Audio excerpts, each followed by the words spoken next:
era de ouro dos Estados Unidos começa agora. Foi o que disse o novo presidente Donald Trump, que tomou posse nesta semana. No discurso, o republicano reafirmou a promessa de colocar a América em primeiro lugar e anunciou medidas que prometem impactar não só os Estados Unidos, mas o mundo inteiro.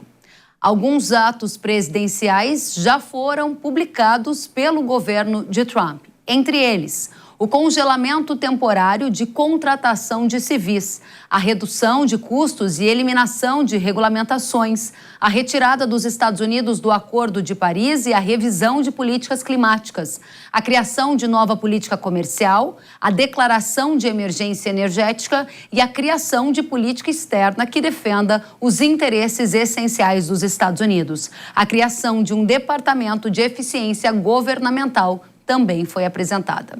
A gente vai agora ouvir Leandro Ruschel, sócio fundador da Liberta Investimentos. Seja bem-vindo, Ruschel. Prazer sempre estar aqui com vocês. Muito obrigada. E a primeira pergunta que eu te faço é o que mais te chamou a atenção nos primeiros dias do governo Trump? O que mais chamou a atenção é a intensidade do governo. A gente viu mais de 150 ordens executivas sendo assinadas por Trump. Um direcionamento muito claro, né, dos objetivos. A gente já viu uma ação muito forte na fronteira, que era uma promessa de campanha em relação à contenção da imigração ilegal. O que chamou atenção também foi a falta de uma postura mais agressiva em relação à questão das tarifas. Se esperava que já no primeiro dia ele impusesse tarifas, ele sugeriu a imposição dessas tarifas contra mais especificamente México e Canadá, mas disse que seria daqui a algumas semanas, e não apresentou nenhum plano específico ou nenhuma sinalização mais clara de como seria essa tarifação em relação à China, né? Então, eu colocaria esses aspectos como os aspectos que chamaram a atenção nesses primeiros momentos. Interessantíssimo. Eu vou começar pelo último, que é a questão das tarifas e que envolve, então, a guerra comercial, que é um dos temas que é considerado mais importante, especialmente para o agro brasileiro. Se a gente olhar para o passado, na última guerra comercial, o Brasil ocupou espaços deixados pelos Estados Unidos. Há uma sinalização do Trump de que ele pode taxar a China em 10% a partir de 1º de fevereiro. É uma taxação bem inferior ao do que ele anunciou antes da posse. Você acredita nessa taxação de 10%? Será superior a isso? Que pistas você tem sobre qual vai ser o modelo dessa guerra comercial? Então, me parece que as taxações são utilizadas como uma alavanca de negociação para se chegar a termos mais interessantes sem precisar impor tarifas altas, né? E me parece que esse é o caminho em relação à China. Então, do ponto de vista do agro brasileiro, eu creio que tem aí dois caminhos bem diferentes que podem ser seguidos pelo governo americano. Um que acaba beneficiando o agro brasileiro e outro que pode acabar prejudicando, né? Porque se for alcançado algum acordo a termos interessantes para os dois lados, né, com menor tarifa para a China e com os Estados Unidos exportando mais, ou, né, de alguma forma equilibrando a balança comercial, isso pode significar a compra de soja, por exemplo, da China, aumentando, né, a fatia da venda dos americanos. Então isso seria ruim para o agro brasileiro.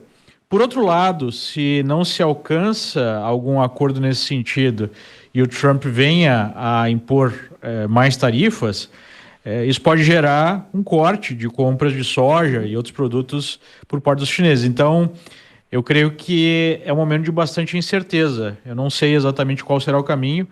Há uma série de boatos sobre a possibilidade, de fato, do Trump chegar a um nível de acordo sem precedentes com a China, o que seria uma grande surpresa, né? Então, isso é uma coisa que está rolando em Washington no momento. Já ouvi de duas fontes diferentes. Mas é difícil saber, né? Porque essas negociações são bastante complexas. A gente sabe que há muito tempo os americanos tentam algo desse tipo. Há uma desconfiança mútua. Então, a gente vai ter que esperar para ver. Não tem como ter certeza até o momento. Interessantíssimo o que você nos chama a atenção já nesse programa especial de análise do governo Trump dos primeiros dias, é que enquanto a maioria olha para guerra comercial com foco em qual o percentual de tarifas que pode incidir, por exemplo, sobre a China, você, pelo menos na sua fala recente, 2 vezes citou a palavra acordo, mostrando para a gente uma outra direção. Enquanto todo mundo espera para ver qual vai ser o volume de taxa adicional, você está dizendo que pode haver uma surpresa e rolar um acordo para beneficiar essa relação Estados Unidos e China. Esse acordo, você acha que envolveria de forma mais direta, além da soja que você citou, outros produtos da pauta agropecuária, se ele acontecer?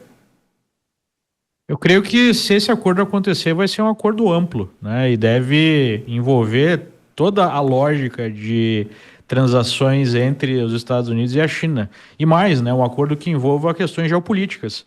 Em 2 oportunidades, algo chamou minha atenção, em que Trump foi instado a falar sobre o conflito da Rússia com a Ucrânia.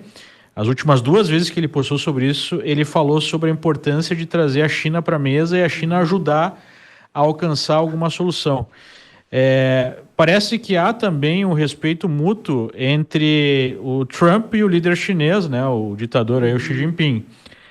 Isso pode ser utilizado para se buscar algum acordo, né? A gente sabe que as relações entre países dependem também das relações entre os líderes desses países. Então eu não ficaria surpreso se acontecer um acordo em maior escala que envolva mais aspectos, além de toda a pauta comercial dos 2 países, as questões geopolíticas que são as mais urgentes no momento. Interessantíssimo. Eu estava buscando aqui uma informação sobre as últimas declarações de Trump em Davos, que vão na linha do que você acabou de nos falar sobre um insight, né, de que podemos ser surpreendidos com um acordo mais amplo entre China e Estados Unidos, ao contrário de uma guerra comercial de ampla dimensão, é o que você nos traz de informações direto dos Estados Unidos.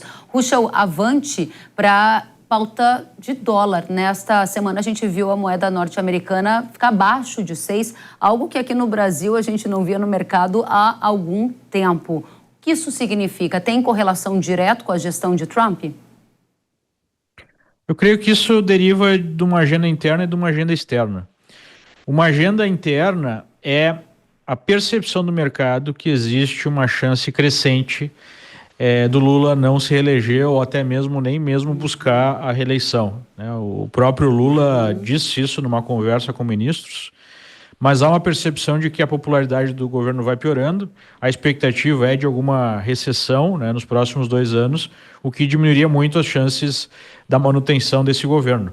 Então, me parece que o mercado não tem mais uma perspectiva de contar com esse governo para fazer uma reforma minimamente pragmática em termos de contas públicas, né, na questão fiscal, e a expectativa passa a ser a troca de governo, né? A gente vê isso pelas curvas de juros, pela expectativa de inflação, porque se houvesse de fato a expectativa de manutenção desse governo nos termos que ele tem lidado, especialmente com os gastos públicos, eu observaria um aumento da expectativa de inflação, né, na perpetuidade, né, por um prazo maior. E isso não está acontecendo. Então, o crescimento da expectativa de mudança de governo acaba gerando no mercado um certo otimismo, né, o que acaba refletindo uma queda do dólar. Mas isso... Para compor a...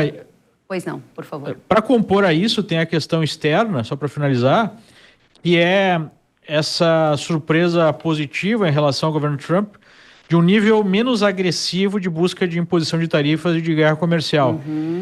Como o dólar havia se valorizado muito, não só, né, contra o real, mas contra várias outras moedas, apesar do real ter sofrido mais por questões domésticas, isso acaba gerando uma certa movimentação contrária, né, uma certa realização de lucros nesse trade aí a favor do dólar, que acaba ajudando a valorizar um pouco o real, né? Então, acho que esses são os 2 principais fatores. Você colocou fator externo, fator interno, e aí a minha pergunta ainda sobre fator interno relacionado a dólar nessa nova era Trump, você diz que o mercado já sinaliza para uma eventual descontinuidade da gestão PT no Brasil para as próximas eleições. Mas antes de melhorar, não vai piorar muito? O dólar não deveria então continuar acima de 6? Então, o mercado ele vai precificando curto prazo e longo prazo, né? É claro que no curto prazo o grande stress veio, digamos assim, do desmonte de apostas de que poderia haver alguma reforma fiscal mais profunda. Aí veio aquela declaração do Haddad, né, de que iria, na verdade, se cortar imposto de renda para quem ganha menos de R$5.000, e aí o mercado percebeu que, de fato, o governo vai apostar todas as fichas numa agenda fiscal eleitoreira, né? Isso gerou aquele spike do dólar, mas o mercado vai também precificando as expectativas de longo prazo. Então, já está no preço, na minha opinião, uma situação da maneira que ela se apresenta, né? O que vai fazer preço agora é uma mudança de expectativa. O que seria uma grande surpresa, por exemplo, seria o governo entregar um corte de gastos mais profundo, que ninguém acredita, né? Mas seria uma surpresa e poderia fazer o real se valorizar. Outra surpresa que seria muito positiva, essa externa, seria, por exemplo, isso que a gente estava especulando aqui, de um possível acordo que ninguém esperaria, né, entre China e Estados Unidos. Então o mercado vai precificando conforme as novas informações vão chegando. Mas sim, né, a sua perspectiva está correta. Acho que no mercado também é considerado como certo que a economia brasileira vai pelo menos desacelerar nos próximos 2 anos. Muito bem. E a possibilidade até de vir alguma recessão dependendo do cenário externo. Leandro Ruschel, muito obrigada por abrir essa edição especial do Hora H do Agro, direto dos Estados Unidos, analisando a nova era Trump. Leandro Ruschel, que é sócio fundador da Liberta Investimentos, nosso convidado para voltar mais vezes. Até a próxima. Muito obrigado pelo convite, até a próxima. Tchau, tchau. Tchau, tchau.